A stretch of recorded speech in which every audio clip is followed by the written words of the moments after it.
জনপ্রিয় অভিনেতা ফারহান আহমেদ জোবান সম্প্রতি তার সহধর্মিণী সাজিন আহমেদ নির্জনাকে নিয়ে রেড কার্পেটে হাজির হলেন, আর যা কিনা নেটিজেনদের নজর কেড়েছে।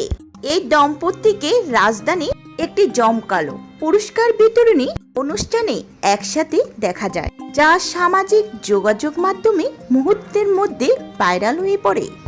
মেরিল প্রথম আলো পুরস্কার বিতরণী অনুষ্ঠানে রেড কার্পেটে জোবান ও নির্জনা প্রথমবারের মতো দম্পতি হিসেবে আনুষ্ঠানিকভাবে পা রাখলেন।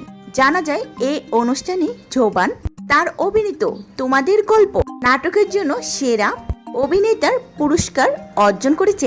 রেড কার্পেটে জোবান ও তার স্ত্রী অত্যন্ত মার্জিত এবং নজর কাড়া পোশাকে উপস্থিত হয়ে আলোকচিত্রীদের পোজ দেন। জোবানের স্ত্রী নির্জনাকে গ্ল্যামার্সের লুকে সেই দেখাচ্ছিল, যা নেটিজেনদের মধ্যে বেশ প্রশংসা কুড়িয়েছিল। জোবান 2024 সালে 12 জানুয়ারি সাজিন আহমেদ নির্জনাকে বিয়ে করে। নির্জনা রাজধানী একটি বেসরকারি বিশ্ববিদ্যালয় কম্পিউটার সায়েন্স অ্যান্ড ইঞ্জিনিয়ারিং বিভাগের শিক্ষার্থী।